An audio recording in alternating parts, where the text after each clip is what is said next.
we first peace helicopter. Peace helicopter. That's my boy. I'm gonna get you. Yeah, we first got together. Matt emailed me just out of the clear blue. I was 14 years old at the time. Kind of creepy. It was real creepy. I was like, who is this old man? He said, I'm looking for someone in the area that would be a singer for a band that I'm trying to start. He said that, the music's all tight and it's cool and it's punk rock. And I was like, all right, that sounds fun.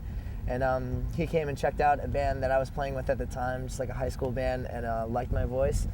And then we've been jamming ever since, and we started this up. We try to stay as in touch with our fans as we can by, posting on the message board and keeping a tour diary.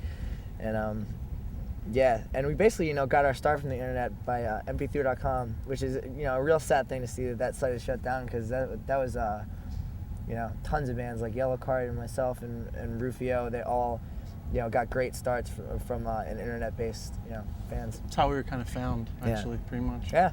Can you talk about that?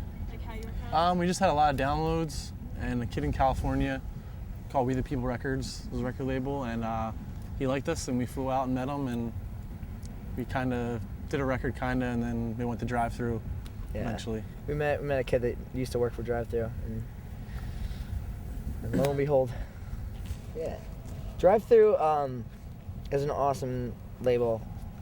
It's just started by Richard and Stephanie Rains, and the great thing about them is they really stay really tight, real close knit with the bands and the fans. It really is like a family, and if you're into Drive Thru, you're into it like seriously, and that's always been the coolest thing about Drive Thru to me. And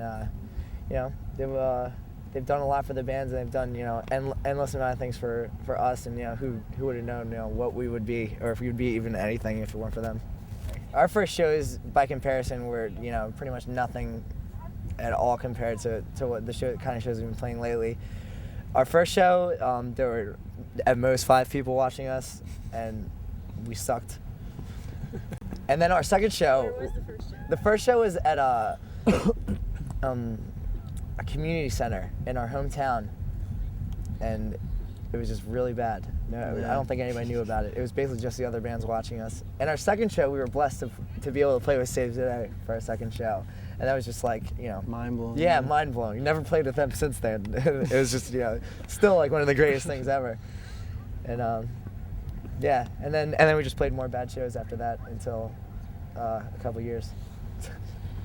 Our fans have stuck by us pretty much since the very beginning. Most of them. We just kept gradually going around more and more times around the country, and just progressively making more and more fans over and over again. Yeah, our fans really don't seem to have like the sellout syndrome that Newfound Glory and Blink's fans sometimes will have. They'll think this band's on MTV now, or anything. They're having any kind of success, so I shouldn't listen to them anymore. And I feel like we've never really gotten that from our fans, and they've stuck by us and listened to what we've had to say and respected things that we've been doing.